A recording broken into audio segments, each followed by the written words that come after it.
Okay, so we're really going to think about this morning, God willing, we're going to think about the chapter 22 of the book of Genesis, which is the story of the Akedah binding of Isaac, the ultimate test of Abraham. And of course, this is a very powerful chapter, also very difficult to understand what exactly God wants in that Genesis 122. And I guess we'll have to go through it slowly and see what we come up with. Of course, as always, questions, comments. If it makes you uncomfortable, if it makes you comfortable, please speak up.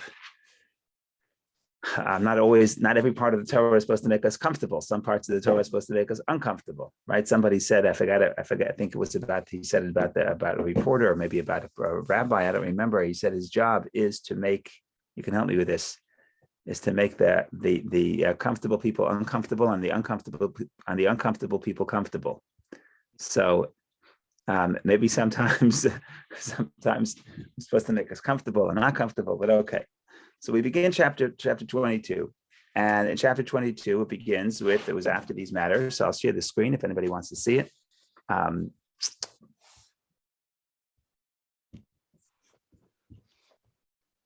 Chapter 22, here it goes. After these matters, and God tested Abraham, and he said to him, Abraham, and he said, here I am. So, and then he says, verse 2, he says, now please take your son, your only one whom you love, Isaac, and go away to the land of Moriah to bring him up there for a burnt offering on one of the mountains of which I will tell you. Okay, so we discussed this a little bit last week, a few weeks ago, about the meaning of the word nisayon, the meaning of the word test, and why does God test Abraham? The problem with the word test, the theological problem, is that when a teacher tests a pupil, it's because the teacher doesn't know what the student knows. So typically the test is to give information to the person offering the test. That, of course, would not work if we're referring to God, because God presumably knows everything. So he knows whether Abraham is loyal. So he knows whether Abraham will pass the test. And so what is the purpose of the passing of the test? So there are various ways of thinking about this. I'm going to quote from Nachmanides. Nachmanides says as follows. Yeah, Nachmanides says, from the perspective of God, it's not a test because God knows what's going to happen. But it is considered a test from the perspective of the person being tested. And that is because the person being tested, of course, has free choice. God's knowledge does not take away free choice. On the contrary, God's knowledge is a result of free choice. Once God knows what I'm going to do, but ultimately the cause is what I'm going to do, what my choice. So Nachmanides says that it's referred to as a choice because of the action, because of from the perspective of the person being tested. Okay, and that's the first point he says. And then he says like this. He says something interesting. He says the purpose of the test is to allow for the potential to come into the state of the actual. In other words, if God knows that somebody has this great loyalty to God, but the test does not, he doesn't test that person, then that state of connection to God, that state of devotion exists in the state of potential, but not in the state of actual. So the test is here to help the person bring his that quality from the potential to the actual. And then he says something interesting. And then he says, so it turns out that God will test the righteous when he knows that the righteous will pass the test, but he will not test the wicked because there'll be no point in that. In other words, if the premise of the test is the opportunity to allow the person to bring the devotion that he has to God from the state of potential to the state of the actual, then who would you apply the test to? Somebody who has that potential and is going to act upon it. So ironically, the test actually goes to the righteous, not to the wicked, which explains why Abraham keeps getting tested, because each test is an opportunity to bring the devotion to God to a state of the actual. If God would test somebody else, the person would not be able to express that devotion, so there is no point in the test. Again, the test is just a tool to allow the person to express that potential. This is a quote from the great biblical commentator Nachmanides Ramban. So that's a good starting point. Go ahead, Vicky. Well, I was just thinking that it kind of contradicts to what we learn in Tanya, that everybody has a potential. Everybody has potential to have free choice, correct. And Yes. make the right choices. Yeah, that's a good question.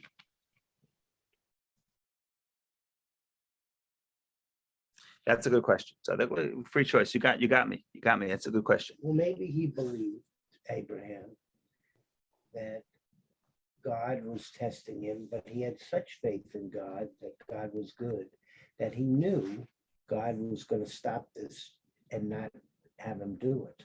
Right. Yeah, that could be. Just to conclude Maimonides' line, Nachmanides, the last line, he says, therefore, the takeaway is all tests in the Torah are for the benefit of the one being tested. Right? And that premise, again, if you take away a test, I want to see test. In other words, the conventional interpretation of test is when they give a test, and whoever passed the test is going to graduate to the next level. If you don't pass the test, you don't graduate. Okay, so it's not fair to say that the test is for the benefit of everybody being tested. No, the test is for the benefit of the people who can pass the test, right? But if you think about a test in the sense of the way Nachmanides is putting it, that the purpose of the test is to help the person reveal that which was in the state of potential to the state of actual, then the test is for the person who is being tested. When we spoke about this last time, we gave the metaphor of a person working out. So you go to the gym and your trainer gives you weights that are hard. And if you're even stronger, he gives you heavier weights. What's the purpose of the weights? Not to bring you down, but the purpose of the weight is to help you develop to a higher level. And I'm just thinking right now, the metaphor, like the Nachmanides says, that God will only test the righteous. Two people walk into the gym. One person for the first time, one person, the trainer would give him 50-pound weights. I walk in, they'll give me 2-pound weights. Why? Because that person is stronger. So the stronger the person is, the stronger the person is tested, right? So it works out together. Again, if that's how you think about the concept of a test. So that's Nachmanides. I just want to say what he said last time, a few weeks ago from the Malbim. It's too beautiful not to say, even though everybody heard it.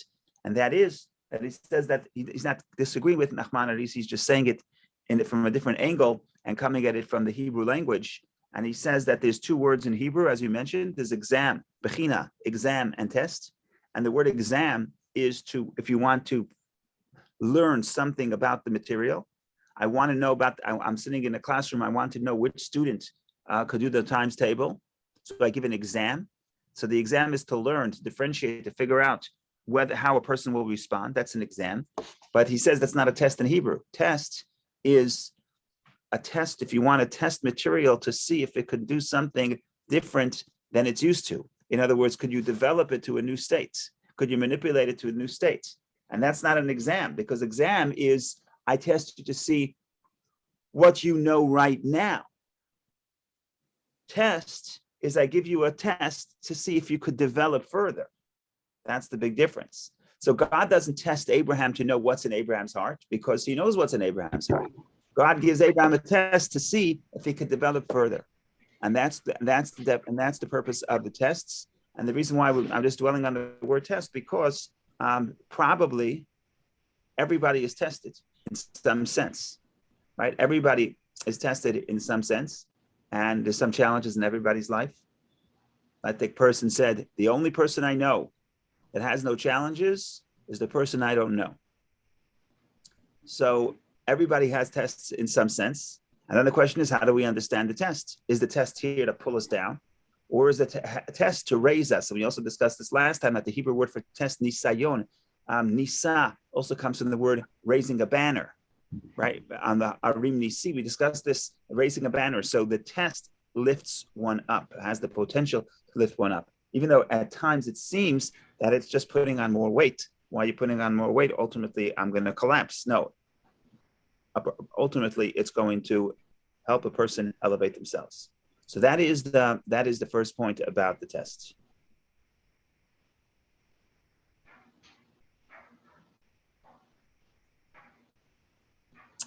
Okay, so we continue looking at verse number 2.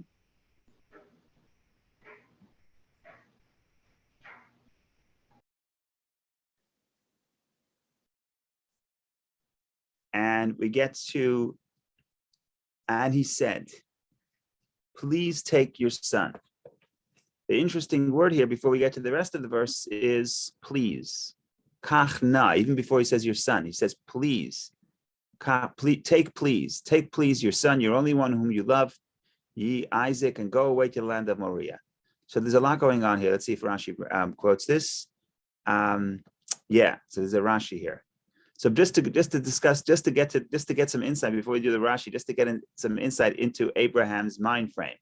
So God comes to Abraham. So the question, of course, is why do you need all these descriptions?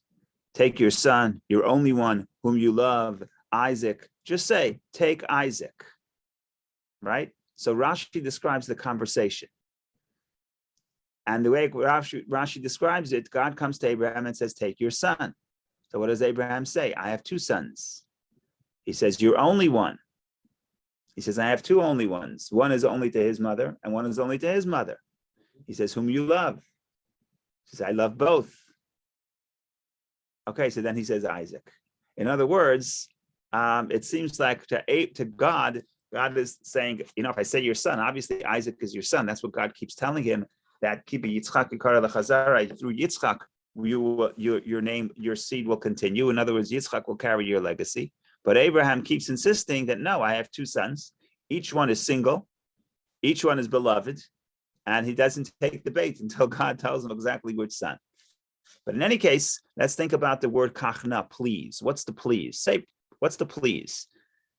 He could have said, take your son. What's the please? So here's an interesting Rashi. Hebrew, kachna is only an expression of request. God said to him, I beg of you, pass this test for me so that people will not say that the first tests had no substance. Mm-hmm. This comes from the Sanhedrin. This comes from the Talmud. So in other words, we know that according to the sages, Abraham was tested 10 times. This is the final test. So why does the verse say, please take your son? So from God's perspective, God really needs Abraham to pass this test. That's what he's saying. Please do this. Because please pass the test. Why? Because if you don't pass this test, people are going to say the first ones have no substance. That's what Rashi says, which is a very strange Rashi. And it's so strange that the Rebbe gave a whole talk on this Rashi and clarified the Rashi. And while we're at it, it also clarifies the entire binding of Isaac. But you have to start with a question. Otherwise, how do you get to the answer? So the question is, what kind of Rashi is this? What does Rashi say? That if God tells it, if Abraham does not pass the 10th test, which is the test of sacrificing one's child, which is obviously the hardest thing a person can do, even more than sacrificing himself, because amongst the 10 tests of Abraham, the earlier tests, Abraham risks his own life to spread the oneness of God back in Ur Kasdim, according to the Medrash. In fact, he was either thrown into the fiery pit, if you read the Medrash literally, or he was faced the decree. In other words, he faced the risk of being thrown into the fiery pit if you follow people like that Barbanel. But in any case, he was certainly willing to risk his life to serve God. And that was one of the tests. And this test is obviously much more severe because it's harder to sacrifice one's child, than sacrifice oneself. So the question here is, what does it mean if he would not pass the 10th test? They would say the first 9 have no substance. They're meaningless. You should say, look, if you have a test and you got a 90, you didn't get a 0, right? What does it mean if you don't pass the last test? People are going to say, Ein mamash, there's nothing to the first 9. A very strange Rashi, right? Because like I said, if you want, you could say the same Rashi, and you could have said that God said, please pass this test, because if not, people are going to say that you're not completely loyal. Okay, that I understand. But why would not pass the 10th test? Why would that negate the past 9 tests? That's a powerful question on the wording of Rashi, which again, I have nothing against Rashi. Rashi just picked them up straight from the Talmud. So if you have any questions on Rashi, you have to pass them on to the Talmud. Is it possible that these events were created to build Abraham. The first 9 were created to build Abraham, to make him who he was. Yeah. And the last one was created to make Isaac who he was. Yeah. And those dramas. Yeah. So you're asking a very good question, and you're bringing in another angle, which is a question of where's Isaac in this picture, and how come we don't call it the binding of Isaac? And even in this Rashi, we're addressing, God says to Abraham, please pass this test so people shouldn't say the first 9 have no substance. So Seth says, what about Isaac? That's a wonderful question. And it's a good question of what about Isaac? We'll get to that question. But we're focusing on the Rashi, on this question, on the Rashi. We're beginning from Abraham's perspective. We'll get to Isaac's perspective later, but let's talk about Abraham's perspective. The sages seem to be saying that if you don't pass test number 10, the first 9 are meaningless. It's the same principle as Isaac. But why meaningless? Say I don't get 100, I got a 90. Wonderful, I got a 90. I got a 0. And remember the first 9 tests. People remember the last. Seth says that when Seth says that people don't ask when I think about with somebody else, when I want to be grateful for somebody else, I don't say, what have you done for me? I say, what have you done for me lately? That's the nature of people. I just care about what you've done to me lately.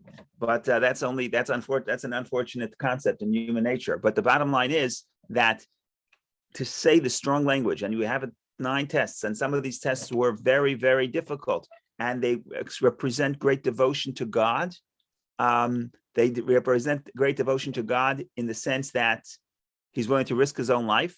And now you're saying it's meaningless? How could it be meaningless? That's the question. So we have to come up with an interpretation. You ready for the criteria? We have to come up with an interpretation that, yes, indeed, if he doesn't pass the test number 10, the first 9 are meaningless. That's our job. But a Jew always answers a question with another question. So before we answer the first question, we have a second question. Second question is, if you look at Jewish literature, you see that the Akedah, the binding of Isaac, is a big deal. The commentaries say that we mention the binding of Isaac every day because that's the foundation of our merit before God. Anytime we have to remind God of something we did, we say the binding of Isaac, and we hope that's going to work. We do it every single day. Some people say, in fact, that on Rosh Hashanah, the reason why we blow the shofar is really to commemorate and remind God, hint, hint, hint. You remember there's a binding of Isaac. What does the shofar have to do with the binding of Isaac? Because after the binding of Isaac, Abraham takes the ram of the shofar. Abraham takes the ram and offers the ram as an offering. So we take a shofar, and the best is to take a shofar of a ram to remind us of the binding of Isaac. So we're constantly pulling that card. I have a sister who's a little younger than me, and I guess we're like 9 years apart. And for a full, I don't know, a year or two, every Friday I would come out of yeshiva early, noon. That's when the yeshiva was done. And then I would go pick her up. I had my routine before we would go to Manhattan to put on tefillin with Jews. I had my routine in Crown Heights. I would go to the bakery, and then I would go and pick her up from her play group and bring her home. So we have this thing that whenever she tells me, whenever we talk, I say, yeah, I picked you up from Orezel. Had I not picked you up, you would still be there. And she still makes fun of me now that I keep reminding her of that one thing I did for her for a year. And every time I say something, she says, oh, yeah, I owe you one because you picked me up from Orezel. So that's the thing. So we're doing the same thing to God. Every time we need God's help, we say, binding of Isaac. Don't forget that. I know it was a long time ago, but it was a pretty big one. It was a pretty good one. So that's what you see throughout all of Jewish literature. The question, of course, is, what's the big deal? Binding of Isaac, who cares? In other words, why is that so special? There are so many other Jews in our history who offer themselves to God, sacrifice themselves for the sanctification of God's name, not only themselves, but their children. And you know what? That was actually greater than Abraham. You know why? Because Abraham had a direct command from God, and we have not heard from God in a few thousand years, ever since Sinai. And yet, people throughout history were willing to sacrifice themselves for God, not to convert. And so what's the big deal with Abraham? What's the big deal? So these are multiple questions. Now, one conventional answer is, well, it's easy when it's Abraham gets the credit because he's the first one. It's hard to be first, but that's not fully satisfactory. So now we get to our point. Okay, so we're trying to figure out what's the big deal of Abraham. I'm just going to add one more little question, and then we're going to put all the pieces of the puzzle together. The question again is, what's the big deal to sacrifice yourself for God's name? People throughout history, all the time, every day, including today, sacrifice themselves for their ideals. Abraham is so great. Throughout history, I could tell you thousands of people, maybe tens of thousands, maybe millions of people, if you want to count people fighting for their country, millions of people sacrifice their life for their ideals. Big deal. What's this big deal? That because Abraham, now I know you're God-fearing, and it's something that we constantly remind God. Here we have one person, our ancestor, was willing to sacrifice his life for his ideals. Everybody sacrifices their life for their ideals. In other words, not everybody, but it's not uncommon. So these questions, again, what are the questions? We have like 4 questions, but it's all trying to get us to the deeper point of what is the Akedah, what is the binding of Isaac, and what's the big deal. So question number one is, why does God say, why does the sages say that God says, please pass this test? Because if you don't pass this test, there's no substance in the previous 9. Previous 9 are 0 if you don't do this test. The next question we ask is, what's the big deal that Abraham is willing to sacrifice his child? If many thousands of Jews have done this throughout the years, we don't make a big deal about them, and not as much as Abraham, at least. Number 3, multiple cultures all the time, all throughout the world, all throughout history, people sacrifice their life for their ideals. Okay, so Abraham's a nice guy, but why are we making such a big deal about this? Go ahead, Vicky. Well, I was just thinking that unlike the king that Abraham was negotiated with, and he couldn't promise to make his son to do anything, Abraham was able to influence his son, and maybe that was the meaning of the test, and then maybe partially the answer to the question. Okay. You're saying if you cannot influence your child to continue your legacy, then what does it help you that you passed the first 9 tests if it's not gonna perpetuate the next generation? Okay, that's a good answer. But it's not fully satisfactory, because remember, Ein Mamash, there's no substance. And here you have a person dedicated to God, risking his life to spread the oneness of God, single-handedly goes up against the entire society. What are you going to say? Ein Mamash, there's no substance. It's very strong language. So, but yes, I think you. No followers. I mean, he has no followers. If he does, it's not going to last anyway. If I didn't have the Rebbe's interpretation, I would take yours. So it's a good interpretation. What does the Rebbe say like this? And this is a very interesting insight, because it's the question of what is self-sacrifice. Okay, so let's think about this. If I I hate to be radical, but I have no choice. If I sacrifice myself for my ideal, is that self-sacrifice? I give up my life for my ideal. Is that self-sacrifice? Okay, I'm going to say something radical. Answer: no. No, it's expansion of self. It's not self-sacrifice.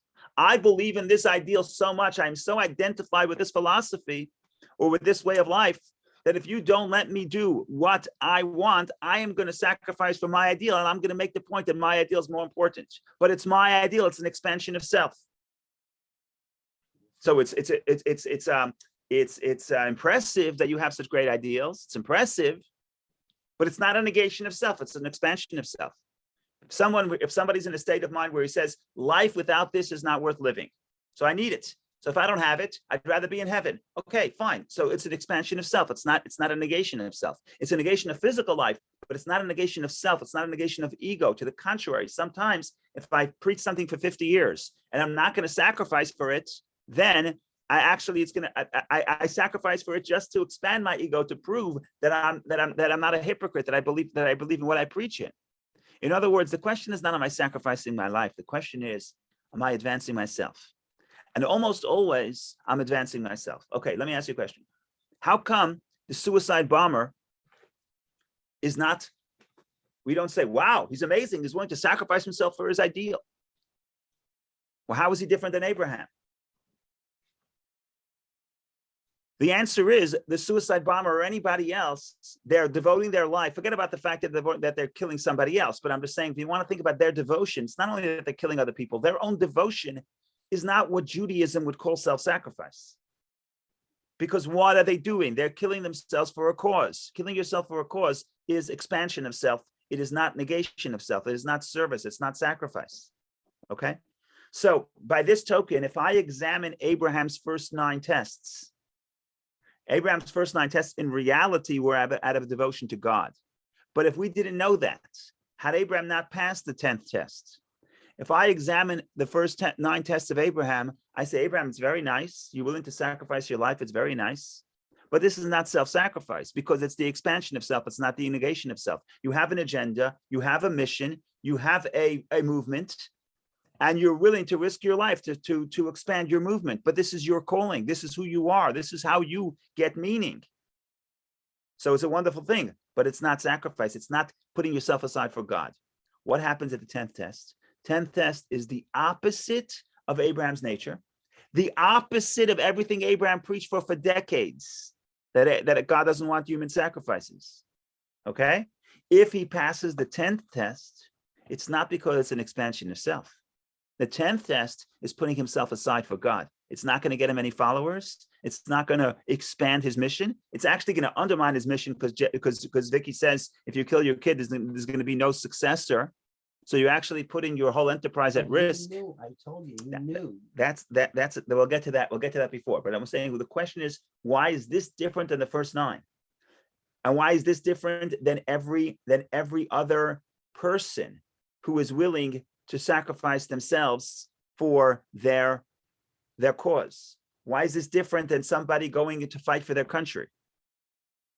Okay, nothing against someone going to sacrifice to their country, but again, the point here is this: you have to ask yourself, not every devotion is the putting negation of self. Many times a person could even sacrifice his life, but it's for the expansion of their belief system. And if it's the expansion of the belief system, then it's an expansion of self to a degree. It's actually more impressive if, because of the word of God, you're willing to do the opposite of your nature, number 1, doing the opposite of your calling, because you've been saying that this is wrong all along, doing the opposite of expansion of your own brand or your own philosophy, because you're actually undermining the ability of your philosophy to thrive, because you're going to kill the son who will be the successor. So we'll talk about later what he knew, what he didn't know. That's later. But the reason why this test is so powerful, because this is the first time where Abraham is tested to do something that's other than his nature and undermining to his mission. And that's why God says, please pass this test. So they shouldn't say the first 9 don't have substance. If you do pass the test, then people will realize that the first 9 did have substance. In other words, the 10th test proves that the first 9 were also done, not because Abraham is expanding his own mission, but his devotion to God was for the sake of God, right? So for example, you want to think of an example. So I'm devoted to you. I do what you want. I take you to the restaurant. Did I take you to the restaurant because you want it or because I also like it? Right? I say, Seth, let's go out for dinner. Is it I'm devoted to you or I'm devoted to myself? I also like the dinner. How would you know? If after 9 restaurants that I like, I take you to a restaurant that I don't like, and I'm only here for you, then you say not just, oh, number 10 was the devotion. No, now you know that the first 9 were also devotion, because now you understand that a person is not limited. If I only do what I like, I'm devoted to you, but I only do what I like. I only do what expands myself. So if that's the case, then when it comes to a test and you say, I'm not willing to do something that makes me uncomfortable, that shows you that everything I did before wasn't really for you. It was just because it was within my comfort zone. So it makes me happy too. But if I'm willing to do a 10th thing, and the 10th thing is beyond my comfort zone, it's something that makes me uncomfortable, I don't like it, it undermines my own sense of self, then what does that show? That the first 9 times when I took you to the restaurant, it wasn't because I liked the steak over there, it was because it was devotion to you. So that's how the 10th test is telling for the first 9. So there's a lot here, a lot to unpack, but we'll first hear from Beth. Go ahead, Beth.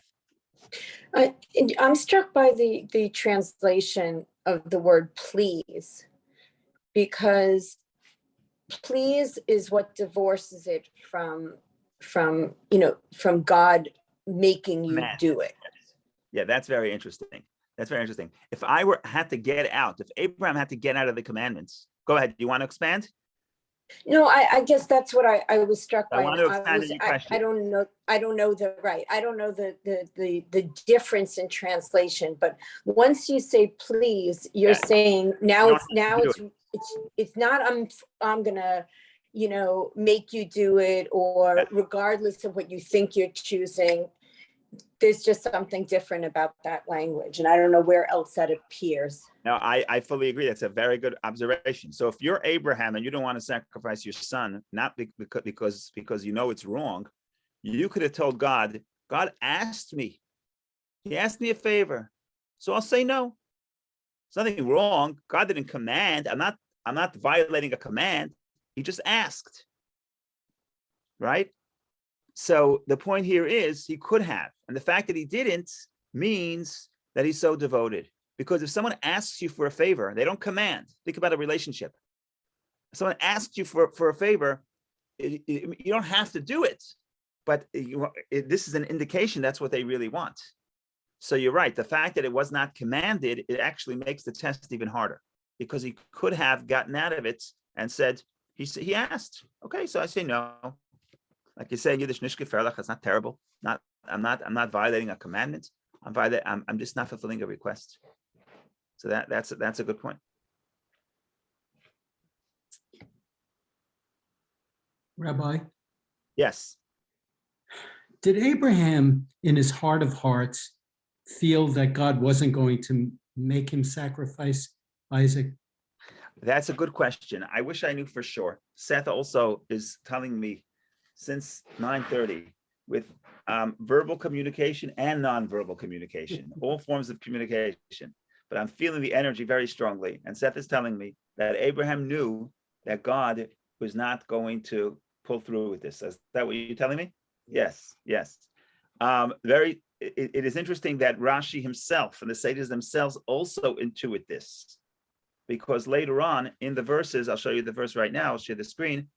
Let's see the Rashi. Let's see the He went through 9 other tests with Hashem. Yes. And each time he pulled out, It worked out in a positive way, and it only benefited him. Yes. So why would he doubt in the 10th time? That's a good question. It's a dramatic, and it's a very dramatic test. So Seth is saying this whole thing is a scam, not a scam. No, This whole thing is a show. It's the whole thing is a show. Some people would say that, by the way, part of the word of Nisayon mentioned before, that a test is a banner. Part of it is to display to others. Yeah, that's what I think. Yeah, could be. But I want to show you the verse of the Sages. So verse 8, Abraham comes to Mount Moriah, and he says, Abraham said to his young men, stay here with the donkey, and I and the lad will go yonder, and we will prostrate ourselves and return to you. He has two sons. He has two escorts, plus 2 people escorting him, plus Isaac. He tells 2 of them, stay here. We're going to bow, we're going to come back. Now, why does he say we're going to come back? We're not coming back, we're going to kill him. Now, so the conventional interpretation is, what is he going to say? I'm going to come back alone because I'm going to kill my son. The other 2 people are going to say, no way, we're not going to allow. So he tells them, don't worry, we're going to come back. But Abraham doesn't lie. So what does Rashi say? And return, says Rashi. He prophesied that they would both return. From Avot Rabbi Nassan, second version, chapter 43, Bereshit Rabbah, and Tanchuma. Avram prophesies without, now they translate Avram prophesies without realizing it. That's the commentary. Rashi just says, Nisnabe, he prophesied, She'ashuvu Shneim, both will return.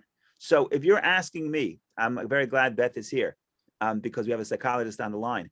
But if you're asking me exactly to define what Abraham's state of mind was in the conscious mind and the subconscious mind, and what he knew consciously and what he didn't know consciously, that I'm going to have to say, I don't know.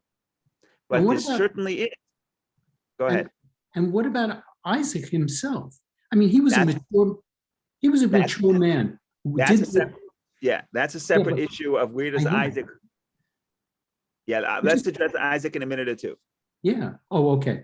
No, in other words, Isaac, that Seth brought it up. Isaac is an important thing. Why is he so passive here? So we have to deal with that as well.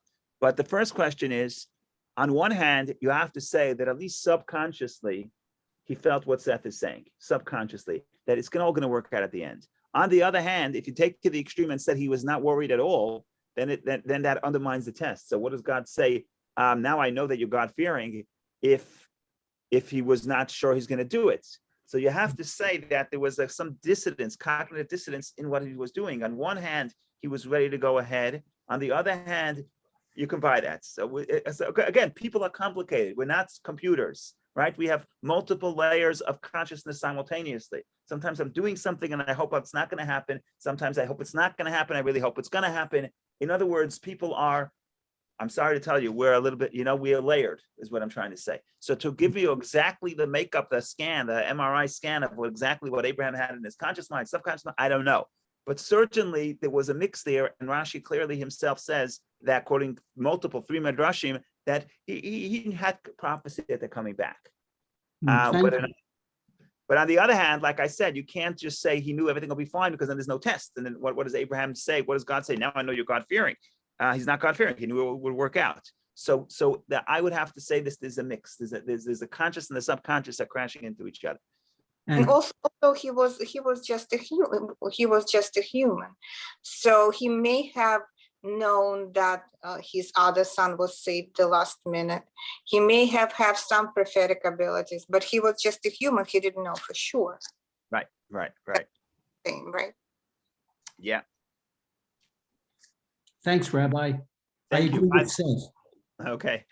By the way, I just want to say one thing. When I said that the verse, I just quoted this verse, I may as well say it.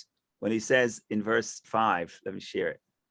When he says in verse 5, he says, me, and Abraham said to his young man, stay here with the donkey, and I and the lad will go yonder, and we will prostrate ourselves and return to you. He says, stay here with the donkey.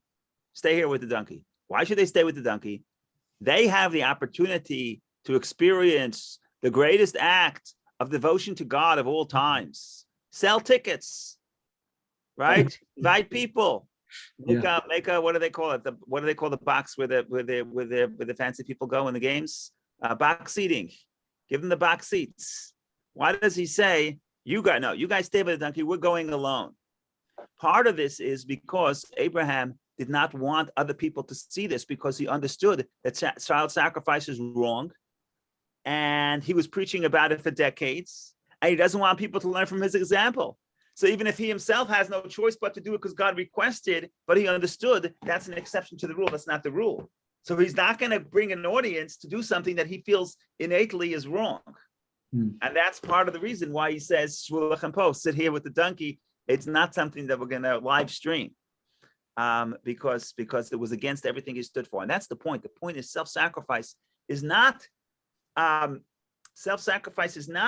that I'm doing something because it's valuable to me. To the contrary, self-sacrifice is I'm doing something despite the fact that it's against what I stand for. So after 9/11, there was a Chabad publication, and the Chabad publication was called the Farbrengen magazine. It came out a few years, but after 9/11, there was a rabbi who said like this: what's the problem? Maybe going off topic here. He said, what's the problem with the suicide bomber? In other words, what's the problem? In other words, why is it that not, forget that they're killing others, like I said, it's not just that their cause is wrong, also their actual act of devotion is not really devotion. Why? What does the suicide bomber understand? What do they want? They want to be in heaven. At some point you say, life on earth in this context is not good, let's go to heaven. Why do you want to do in heaven? Well, maybe it's more fun there. Maybe if you're Muslim, you get 70 virgins. Maybe it's not a bad trade-off, okay? You want to be in heaven. And if you want to be in heaven, you're willing to sacrifice your physical life to go to heaven. Okay, wonderful. That's not sacrifice. You're trading in one existence for a different existence. That's not heaven. That's not self-sacrifice. What is self-sacrifice? Self-sacrifice is Abraham. Self-sacrifice is the Jew who doesn't want to be in heaven. He wants to be on earth because he knows that God wants life on earth. And despite that, is willing to give up their life for God. That's self-sacrifice, because you're not trading in it for something better because you don't think it's better. Because Judaism sanctifies life, and we say life is the best thing, choose life. But when we are commanded to devote our life for God, it's not because we're trading it in for a better existence. No. So that's self-sacrifice. as opposed to somebody whose perspective is, I'm actually trading in, I'm upgrading, giving away my one lease to get a better car. That's not self-sacrifice, that's just upgrade. Whether or not you're mistaken or you're not mistaken, what's your cause, that's irrelevant. But the point is, even the act of sacrifice, it's only sacrifice if you're going beyond yourself. And that we mentioned that later in the story, God says, now I know that you're God-fearing. God-fearing is you're going against your nature, because Abraham's nature is love. If you can go beyond your nature, that is how you know that you're really serving God. You're not serving self. And that's why, so we can go on and on about this, but okay, I think we'll stop here. Go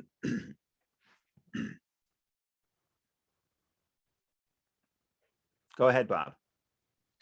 It may be just nuanced, but is this more about self-sacrifice or just absolute faith? And if this didn't really occur, I mean, a guy like Shakespeare would have written it into the prose. I mean, this is basically the model of faith that one has to portray in the Torah. So I agree. There's faith and the sacrifice, but they work together. Faith. The question is like this: because of my faith or because of my devotion, I'm doing things that are consistent with my nature. Okay, now let me put it. A person is going to serve God for 100 years, and you could really ask the question: are they serving God or are they serving themselves? They're doing it because it makes them feel good. It's a wonderful thing. I'd rather you serve God because it makes you feel good than you rob the bank, right? It's a wonderful thing. But if you really want to test Abraham, in other words, you're really talking about not just devotion, you want to get ultimate devotion. What is the place? What is the story? What is the model for somebody who's really, because of their faith, could be devoted to something greater than self? So here's the question. The question is, if I do something right because it makes me feel good, am I serving God or am I serving myself? What's the difference? So it's fine. In other words, what's the problem? So relationship ultimately is going beyond myself, connecting to somebody else. So if everything I do is consistent with my nature, then I'm a good guy. But am I really here for the other person, or am I here for myself? And it just happens to be that our interests align. So sometimes you have couples that can be married for 70 years. And you know the joke, they asked them, what's the secret to a long marriage? They said, we're very simple. We go out twice a week. She goes out on Monday and I go out on Wednesday. In other words, you have a relationship. There's overlap between my interest and your interests. There's no conflict. Wonderful. We live happily ever after. It's a wonderful relationship. I wish it upon everybody. But if you really want to ask yourself, is this a relationship? Is this me going beyond myself, devoting to somebody else? So if I'm only in the space that is consistent with my nature, so it's a wonderful way to spend your life with somebody else, but am I here for the other person? And the answer is, you're not here for the other person until you do something that is inconsistent with your personality, and you're only doing it for the sake of the other person. Now, a relationship has to have both love and respect. You have to have both wings, like the Zohar talks about. And that's why in Judaism we have love and awe. You have both wings. Of course, the relationship has to make you feel good. You're serving God for 70 years. It has to enrich you. It has to make you feel good, of course. But if that's all it is, if when it comes to the test, when it comes to the thing, I've been married to you for 80 years and never did I do anything for you that is not beyond my comfort zone, it doesn't make me uncomfortable, that's inconsistent with my personality, then it turns out I've been a very wonderful husband, but I've not been in a relationship. Okay, so now that's why in the relationship with God is the same thing. God wants ahava and yira, love and awe. And love means I serve God because I'm drawn to it, because it makes me feel good. And I'm happier when I serve God. And when I study Torah, it brings joy to my life, like King David says. Studying Torah makes me joyous. In fact, that's why we're not allowed to study Torah on Yom Kippur, on Tisha B'Av, on days of mourning, because nothing makes you joyous like Torah does. So, of course, Judaism and a relationship with God is supposed to make you happy and enhance you and expand you and bring out the best within you, of course. That's Abraham's entire career. But there has to be a point where we say, okay, wonderful. What differentiates this between self-serving and a relationship is, could you get to the space that is beyond yourself, that is inconsistent with yourself? And the answer is no. Then we say, my friend, the last 80 years, all that time that you were in a relationship that expands you was really self-serving. But if I can do one thing at the end of my life, one thing of devotion means it's not about me, it's about you. It's something that makes me uncomfortable. Then that proves that the previous decades where we were overlapped and where it was win-win, because my devotion to you actually made me feel good and actually expanded my life.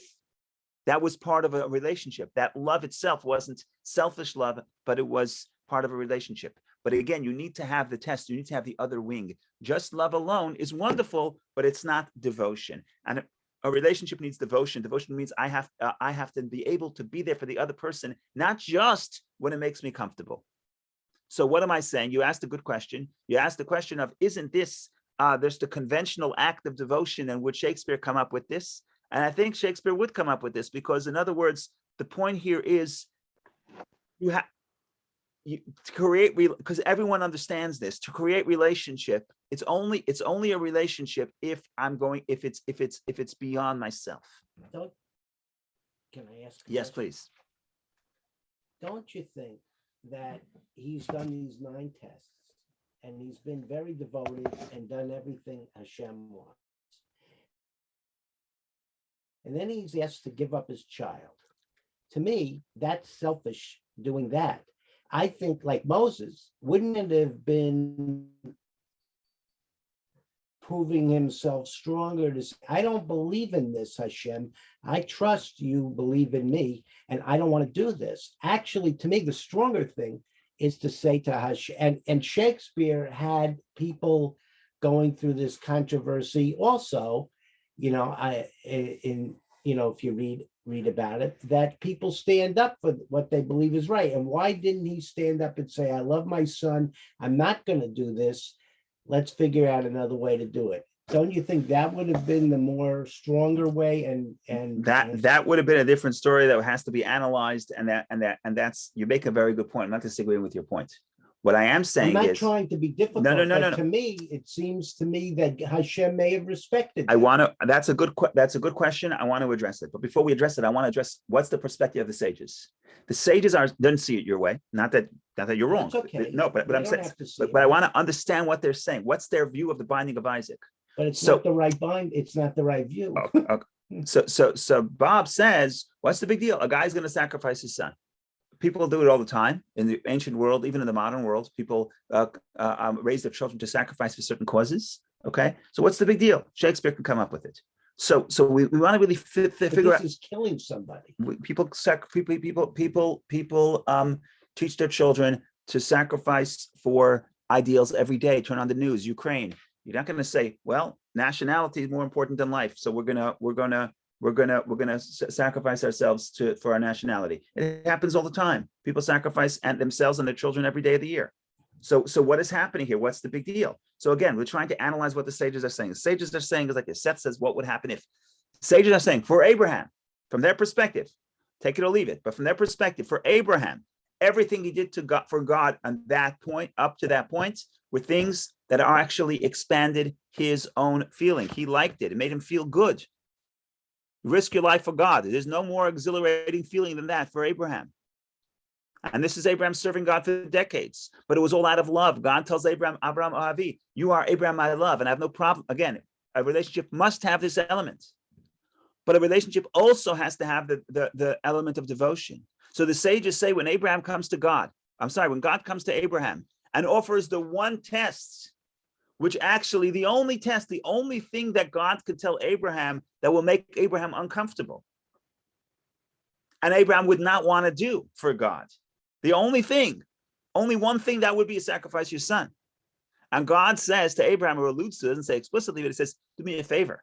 You please pass this test, because I need to show that all the devotion that you had earlier wasn't only because it was self-serving, but because it came from a place of devotion.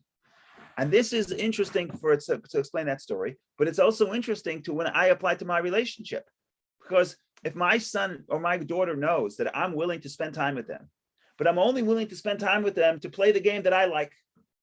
Come Shabbos afternoon, they say, you want to play chess? Chess, I'm going to play. Play ball, I'm not interested. Okay, so what's going to happen? They're going to grow up and they're going to say, Was my father there for me?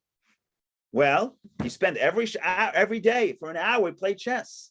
Well, maybe he played chess because my father liked chess, not because I like chess. So what's the solution? You play chess every Shabbos because you like it. We have common ground. Wonderful. If you're not going to play ball once in a while, if they don't see ever that you did something for them on their terms, they're going to say, sorry, all that you did was all selfish. And if they're right or wrong is a different story. That's what they're going to say. So they have to see that I'm also willing to do something for them on their terms. That doesn't have to be everything we do. There's nothing wrong with having win-win. You play chess, I like it, you like it, we're both happy. But the point here is, if I could But he be, did this 9 times for Hashem. he played on 9 chess Hashem's games. He time. played So 9 the chess 10th games. time he feels strong enough, if he has enough faith in No, Hashem, okay, fine. then he just says no. Fine, but that's a separate question. Why he didn't say no? But And why is it a separate question? I want to look at a specific aspect. I'm trying to look at a specific aspect, and that is what's going to happen if I am a father and I'm devoted to my children. I'm there for them, but I only do things that make me feel good. I guarantee you what's going to happen. They're going to say, my father did not spend time with me. And I'm going to say, what are you talking about? I'd spent so many hours with you. They're going to say, yes, but you only did things that you liked. Did you ever do something for me that we like and you didn't like? They're going to ask that question.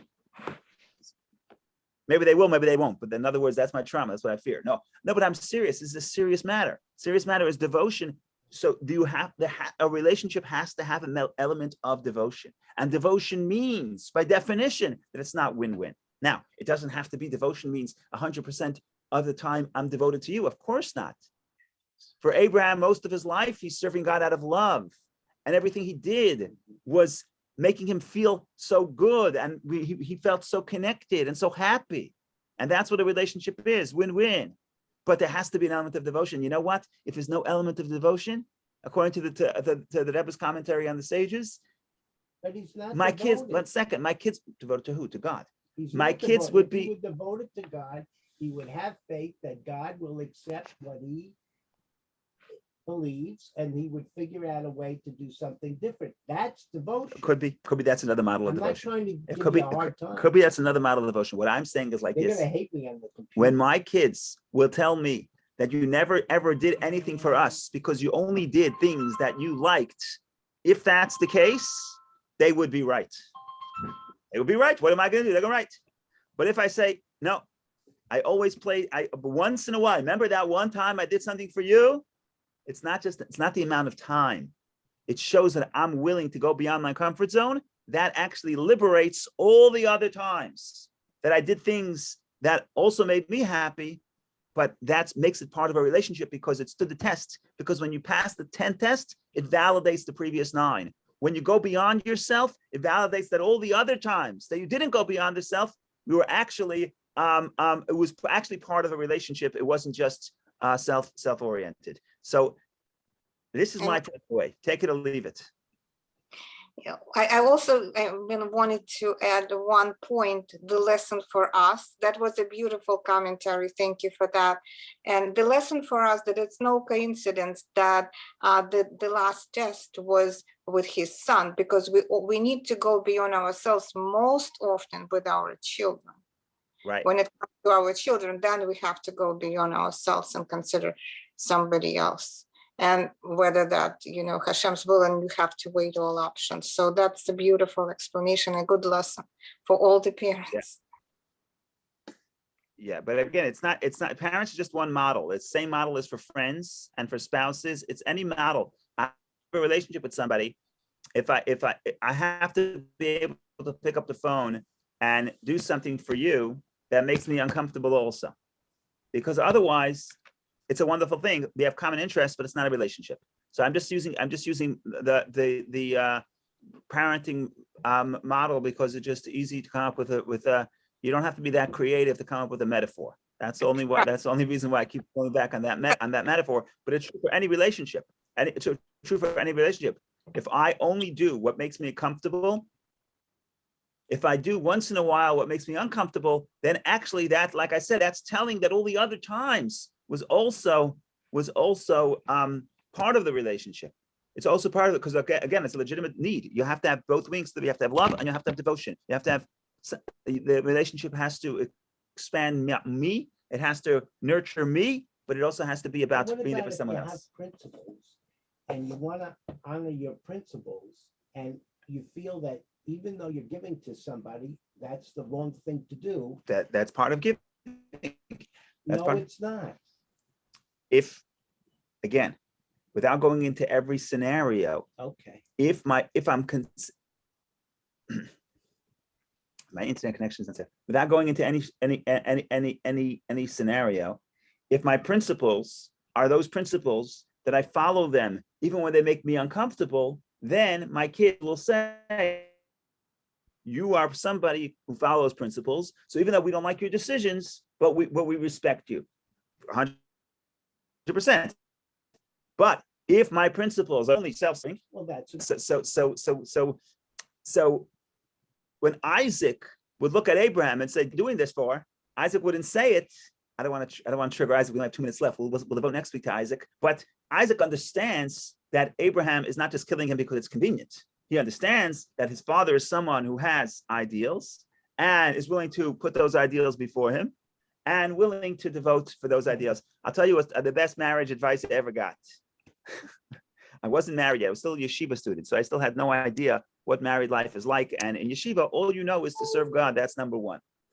So then you have a problem. Then you have to get married, learn to deal with other people. So the best marriage advice I ever got is like this. The rabbi said like this. So you have your spouse, and then you have God. In other words, you have your relationship with God, which up until now you've been devoting a lot of time to relationship with God. In yeshiva, most of your day you're studying, you're developing a relationship with God. So he says, the guy says like this, let me tell you something. Your wife will be totally happy being number 2, but she will not agree to be number 3. In other words, if you want to put God first, that's okay, but then you have to go last, right? So in other words, if I tell my wife, look, I have to go to Shul to daven, right? I'm putting God first. That's fine. But that's only works if I put myself, when it comes to something else, her needs go before mine. In other words, if you have the ideal, but you put your money where your mouth is, the ideal, I serve this ideal, not just when it makes me comfortable, also when it makes me uncomfortable, then people will respect your principles. Mm-hmm. But if my principles are just a way to get me to do what makes me comfortable, then people are going to say your principles are just self-oriented.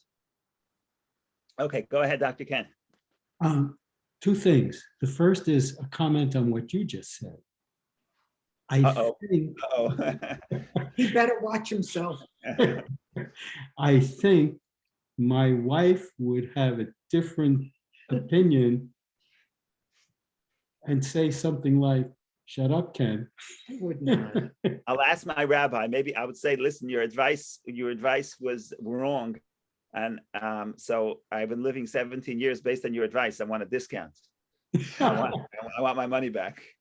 But the question that I have is, and I know that I'm changing the topic a little bit, but do you have any idea how the Muslims perceive our the binding? I don't know. All I know about the binding of Isaac is they don't call it the binding of Isaac; they call it the binding of Yishmael.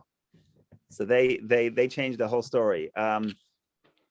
I don't think they have this nuance. In other words, the nuance is that the difficulty of the test is you're doing something that is uncomfortable for you. I think at least the contemporary story is that sacrifice, become a shaheed, sacrifice to God, and you will get glory. Right? Abraham, there's no glory in the story. That's the point here. He had no audience. He couldn't, like I said before, he would do it alone. There's no audience here. There's no glory in this story. It's not expansion of Abraham. And that's the test. The test is that you can do something that's not glorious, but you're doing it for the other person. So that's the thing here. But going back to the because you mentioned going back to the putting your spouse first, just to clarify. I have my child. I tell my child, this we don't do on Shabbat, for example. Okay. If they see that I myself do things for God, in other words, I sacrifice things, in other words, that I serve those ideals as well, then they'll accept it. But if they see that I'm using the religion just to impose my will upon them, but I'm not putting it before me, then they're going to see right through it. You see what I'm saying? I'm saying it only works when my ideal is something that I too have to bend my will for. Then people will respect your ideals. Mhm. So that's what I'm trying to say. Understood. Thank you. Thank you very much. You're welcome. So the takeaway, of course, is that everybody should make sure that the relationship has not just the element of sacrifice. Remember, Abraham has a long life. The sacrifice is just one moment. Most of his life is the devotion. Most of his life is the love to God, which love by definition is an expansion of self, because love is I love this and makes me feel good. Like the Hasidic commentaries explain, that love, ultimately, all love returns to the lover. Why do I love you? Because of the way you make me feel. So it's fine. Love is fine. Love is important. Love is critical. There also has to be an element of devotion, and then only then you have what the Zohar offers, this beautiful metaphor that just like the bird needs two wings to fly, so a relationship is also difficult to get a relationship off the ground. Probably harder to get a relationship off the ground than it is to get a bird into the air. Now, just like the bird needs two wings, the relationship needs two wings, and the relationship is the love and the respect, the expansion of self, the I don't want to say expansion, but I think the word I'm looking for is making myself more wholesome, but also being there for the other. And that's the two wings. That's the respect and the awe. And that's why in Judaism, the two main mitzvot is love God and awe of God, because those are ultimately the two wings that keep any relationship in the air and alive and soaring. So have a wonderful day. Hopefully next week we'll get into Isaac, even though even though it's not, the verse is very untelling. So a lot of what we're going to say about Isaac is going to be what we think, because part of the problem is that we get a little. Okay, I think we get enough. Okay, I think we have enough to start. I think we have enough to at least to speculate. So that's the plan for next week. Thank you all for joining. This has been a lot of fun. And wonderful day. Happy Purim. Don't forget about Purim this Thursday, Wednesday night and Thursdays. Don't forget to be joyous. And we should meet each other in good health and hear good news. Amen. Thank you, Thank you, Rabbi. Rabbi. Say good son, Rabbi and Yashikov. Thank you, Rabbi. Thank you, David. Thank you. Thank you, Rabbi Yeshikov. Thank you, Neil. So when are you going to Israel, Neil? When are you leaving? Wednesday night at midnight. Oh, wow. Okay. Yeah, my wife, my son, and I are going, and we look very much forward to seeing our two daughters there. Amazing. Now maybe you'll get a Megillah reading on the plane, because you can do it here before you go. But Yeah, the okay. Megillah reading's kind of tricky. I don't know what we're going to do about that, because the flight's at midnight and you have to get to the airport way beforehand. And I wouldn't be surprised. They do it at the airport. They do it at the airport. Are you going to JFK? yeah, I'm flying at JFK. Hello. I'm sure you'll find somebody with a Megillah.